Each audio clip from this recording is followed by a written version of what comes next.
Satcharita, Chapter 33, Greatness of Udi. Scorpion sting and plague cases cured, Jamner miracle, Narayan Raw's sickness, Bala Bua Sutar, Appa Sahib Kulkarni, Hari Bau Karnik. In this last chapter, we described the greatness of the Guru. Now, in this, we will describe the greatness of Odi. Preliminary. Let us bow now before the great saints. Their merciful glances will destroy mountains of sins and do away with all the evil taints of our character. The casual talk gives us good teachings and confers on us imperishable happiness.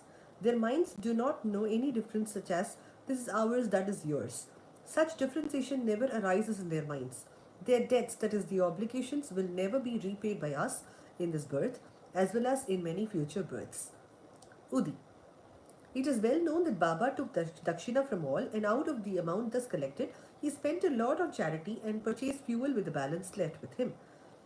This fuel he threw in the Duni, the sacred fire, which he kept ever burning. The ash from the fire was called Udi, and it was freely distributed to the devotees at the time of their departure from Shirdi. What did Baba teach or hint by this Udi? Baba taught by his Udi that all the visible phenomena in the universe are transient as the ash. Our bodies, composed of wood or matter of the five elements, will fall down after all their enjoyments are over and be reduced to ashes. In order to remind the devotees of the fact that their bodies will be reduced to ashes, Baba distributed Udi to them. Baba also taught by the Udi that the Brahman is the only reality and the universe is ephemeral, that no one in this world, be his son or father or wife, is really ours. We come here in this world alone and we have to go out alone. It was found that is even now found out that the Udi cured many physical and mental maladies, but Baba wanted to din into the devotees' ears the principles of discrimination between the unreal and the real, non-attachment for unreal, by his Udi and Dakshina. The former, that is Udi, taught us discrimination, and the latter, that the Dakshina, taught us non-attachment. Unless we have these two things, it is not possible for us to cross the ocean, over the sea of the mundane existence. So Baba asked for and took Dakshina, and while the devotees took leave, he gave Udi as prasad, besmeared some of it on Bhaktas' foreheads, and placed its boon conferring hand on their heads. While Baba was in cheerful mood, he used to sing merrily. One such song was about Udi. The burden of the Udi song was this: O O playful Rama, come, come and bring with you the sacks of Udi. Baba used to sing in very clear and sweet tones.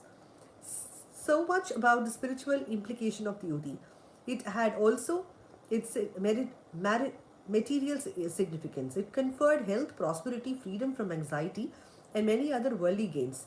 So the Udi has helped us to gain both our ends, material as well as spiritual. We shall now begin the stories about the Udi. First story, the scorpion sting. Narayan Motiram Jani of Nashik was a devotee of Baba. He was serving under another devotee of Baba by name Ramachandra Vaman Modak. Once he went to Shirdi with his mother and saw Baba. Then Baba himself told that he, her son, should serve no more but start independent business. Some days after, this prophecy turned true. Narayan Jani left service and started a boarding house, Anand Ashram, which thrived well. Once a friend of his Narayan Rao was stung by a scorpion, and the pain caused by it was severe and unbearable. Udi is most efficacious in such cases. It is to be applied on the seat of pain, and so Narayan Rao searched for it, but found none. Then he stood before Baba's picture, invoked Baba's aid, chanted Baba's name, and taking out a pinch of the ashes of jaw stick burning in front of Baba's picture, and thinking it is to be the Baba's Udi, applied it on the seat of pain and the sting. As soon as he took out the fingers, the pain vanished and both the person were moved and felt delighted. Let us now go to the next story. Bubonic plague case. Once a devotee in Bandra came to know that his daughter, who was staying in another place, was down with bubonic plague. He had no Udi with him, but he sent word to Nana Sahib Chandorkar to send the same. Nana Sahib got this message on a road near Thana railway station while he was travelling with his wife to Kalyan. He had no Udi with him at that time. Therefore, he took up some earth from the road, meditated upon Sai Baba, invoked his aid, and applied it on the forehead to his wife. The devotee saw all this And when he went to his daughter's house, he was very glad to learn that the daughter, who was suffering for 3 days, began to improve. And from very moment, Nana Sahib invoked Baba's aid near the Thana railway station. Let us now come to the Jamner miracle. About 1904-05, Nana Sahib Chandorkar was Mamlatdar at Jamner in the Kandesh district, which was more that 100 miles distant from Shirdi. His daughter Mainathai was pregnant and was about to deliver. Her case was very serious and she was suffering from labor pains for the past 2-3 days. Nana Sahib tried all remedies but they proved in vain. He then remembered Baba and invoked his aid. There in Shirdi, one Ramir Bhua, whom Baba called Babugir Bua, wanted at this time to go to his native place in Khandesh. Baba called him and told him to take little rest and stop at Jamner on his way home and give Udi and Arati to Nana Sahib. Ramgir Bua said that he had only 2 rupees with him, that the amount was barely sufficient for the railway fare up to Jalgaon, and it was not possible for him to go to Jalgaon to Jamner, a distance about 30 miles. Baba assured him that he need not worry as everything would be provided for him. Then Baba asked Shama to write well-known Arati composed by Madhav Adkar. A translation of this is given at the end of this work, and give a copy of it and Udi to Ramgir Bua to be delivered to Nana Sahib. Then, relying on Baba's words, Ramgir Bua left Shirdi and reached Jalgaon about 2:45 a.m. He had only 2 annas left with him and was in a hard plight. To his great relief, he heard somebody calling out, "Who is Bapugir Bua of Shirdi?" He went to him and told him that he was the person, Bapugir Bua. Then the peon, that is professing to be sent by Nana Sahib, took him out to an excellent tanga with a good pair of horses. They both drove in it. Tanga ran fast and early morning they came to Brooklet. The driver took the horses for watering them and the peon asked Ramgir Bua to partake of some eatables. On seeing the bird, Mustak and the livery of the peon, Rangir Bua suspected him to be the Muslim and was unwilling to take any refreshments from him. But the peon satisfied him by saying that he was a Hindu, a Kshatriya of Garhwal, and that Nana Sahib had sent these refreshments and that there should be no difficulty nor any doubt about acceptance. Then both of them took the refreshments and started again. They reached Jamner at dawn. Ramgir Bua alighted to attend a call of nature passing urine and returned within few minutes, but found that there was no tanga, no driver, no peon. He was dumbfounded. Then he went to the neighboring kacheri and made inquiries, learned that Mamladar was at home. He went to Nana Sahib's house and announced himself and gave to Nana Sahib Baba's Udi and Arati. At this time, Mainathai's case was more serious and we were all in deep anxiety about her. Nana Sahib called out his wife and asked him to give her Udi mixed with water to their daughter to drink and sing Baba's Arati. He thought that Baba's help was most opportune. In a few minutes came the news that the delivery was safe and the crisis has passed away. When Ramgir Bua thanked Nana Sahib for the peon, tanga and refreshments etc., the latter was greatly surprised as he had sent none to the station and was not aware of any person coming from Shirdi.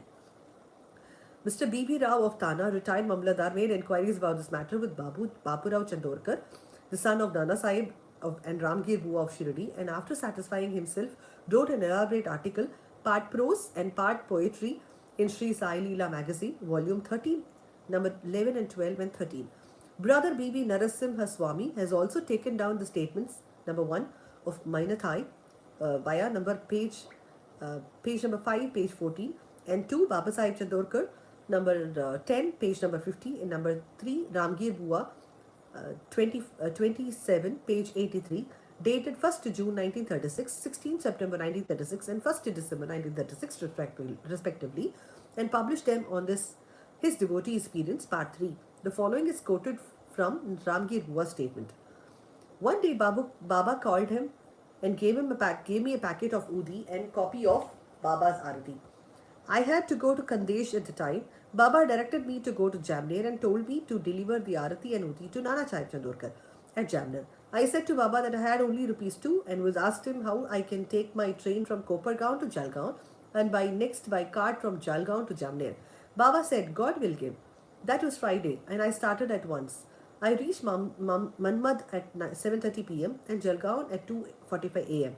At the time, no plague regulations were enforced and I had much trouble. I was to discover what I should do to get to Jamner. It is about 3 a.m. A peon in boots, turban, and well equipped with other details of good dress came to me and took me on to a tanga and drove me on. I was in terror. On way to Baghur, I took refreshments. We reached Jamner early in the morning, and by the time I attended my call of nature, the tanga and the driver had disappeared, which is referred in page number 83. Let's go to the Narayan Rao story.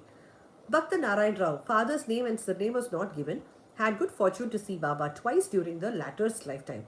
3 years after passing away of Baba in 1918, he wanted to come to Shirdi, but he could not come. Within a year of Baba's Mahasamadhi, he fell sick and suffered much.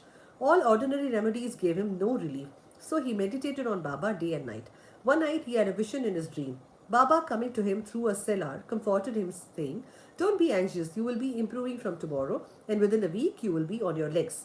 Narayan Rao got perfectly well within the time mentioned in the vision. Now the point for consideration is, was Baba living because he had the body, and was he dead because he left it? No, Baba is ever alive, for he transcends both life and death. He who loved him once wholeheartedly gets response from him at any time, at any place. He is always by our side and will take any form and appear before the devout Bhakta and satisfy them. Let us go to Appa Sahib Kulkarni's story. In 1917, the chance of one Appa Sahib Kulkarni came. He was transferred to Thana and began to worship Baba's picture presented to him by Bala Sahib Pathe. In real earnest, he did the worship. He offered flowers, sandal placed, Naivedya daily to Baba in the picture and longed intently to see him. In this connection, it may be remarked that seeing Baba's picture earnestly is equivalent to seeing him in person. The following story illustrates the statement. Let us go to the Balabua Sudar. A saint of Bombay named Balabua Sudar, who on account of his piety, devotion and bhajan was called on modern Tukaram, came to Shirdi for the first time in 1917. When he bowed before Baba, the latter said, "I know this man since 4 years." Balabua wondered and thought, how could this be, as this was the first trip to Shirdi? But thinking about it seriously, he recollected that he had prostrated himself 4 years ago before Baba's portrait at Bombay and was convinced about the significance of Baba's words. He said to himself, how omniscient and all-pervading are the saints and how kind are they to their bhaktas. I merely bowed to his photo. This fact was noticed by Baba, and in due time he made me realize that seeing his photo is equivalent to seeing him in person. Appa Sahib Kulkarni's story. To return to Appa Sahib's story, while he was in Thana, he had to go to tour to Bhiwandi and not expected to return within a week. In his absence, the following wonderful thing took place on the third day. At noon, a fakir turned up at Appa Sahib's house. His features resembled exactly those of Baba's photo. Mrs. Kulkarni and children all asked him whether he was Sai Baba of Shirdi. He said no, but that he was obedient servant of his and came there in his order to inquire after the health of the family. Then he asked for dakshina. The lady gave him a rupee. He gave her a small packet of buddhi and asked her to keep in the shrine along with the photo for worship. Then he left the house and went away. Now hear the wonderful Leela of Sai. Appa Sahib could not proceed with this tour as his horse fell sick in Bhiwandi. He returned home that afternoon and learnt from his wife about Fakir's visit. He smarted in his mind that he did not get the darshan of the Fakir, and he did not like that 1 rupee was paid as dakshina. He said that had he been present, he would have offered not less than rupees 10. Then he immediately started in quest of the fakir, searched him for in the masjid and other places without taking any food. His search was in vain. Then he returned home and took his food. The reader may remember that Baba's dictum in chapter 32 that God's quest should not be made on empty belly. Appa Sahib got a lesson here about this. Then after meals he went out for a walk with a friend, Mr. Chitre. Going some distance, he saw a man approaching them rapidly. Appa Sahib, thought that he must be fakir that came to his house in noon, and his features tallied with those of Baba in photo. The fakir immediately put forth his hand and asked for dakshina. Appa Sahib gave him a rupee. He demanded again and again, so Appa Sahib gave him 2 more. Still he was not satisfied, so he borrowed rupees 3 from Mr. Chitre and gave it to him. He wanted still more. Appa Sahib asked him to accompany to his home. Then he returned home, and Appa Sahib then gave him again 3 rupees. In all 9. He looked unsatisfied and demanded again. Then he told him that he had a currency of rupees 10. Then the fakir asked for the same and took it and returned the 9 rupees in cash and went away.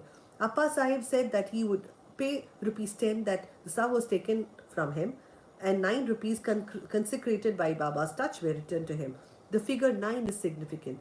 It denotes the 9 type of devotion via chapter 21. It may also be noted that here Baba gave rupees 9 to one Lakshmi Bai Shinde at his last moment. Appa Sahib examined the Udi packet and found it contained some flower petals and akshata.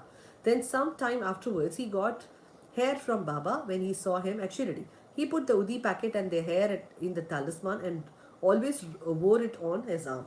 Appa Sahib realized that the power of Udi. Though he was very clear, he got rupees 40 as pay in beginning, but after he secured Baba's photo and his Udi, he got many times 40 rupees per month and also got much power and influence.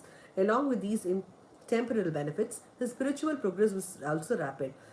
So those who are fortunate enough to get Baba's Udi should after bath apply it on the forehead and take some little of it, mix it with water in the mouth as holy water. Haribau Karnik. In 1917, Haribau Karnik of Dhanu, Distana district, came to Shirdi on the Guru Purnima day in the month of Akshada and worshipped Baba with all formality. He offered cloths and dakshina, and after taking Baba's leave through Sharma, got down the steps of Masjid. Then he thought that he should offer one more rupee to Baba and was just turning to get up when Shama informed him by signs that he got Baba's leave that he should go and not return. So he started home. On his way, when he went to temple of Kala Rama at Nashik for darshan, the saint Narsingh Maharaj, who used to sit just inside the big door of the temple, left his bhaktas there, came to Haribau, caught his wrist and said, "Give me my 1 rupee." Karnik was surprised. He paid the rupee most willingly and thought that Sai Baba recovered the rupee, which he intended in his mind to give. Through Saint Narsingh Maharaj, this shows how saints work in unison. This story illustrates the fact that all saints are one and shows how they work in unison. Bow to Sri Sai. Peace be to all. We'll meet you in the 34th chapter next week. Sai Ram.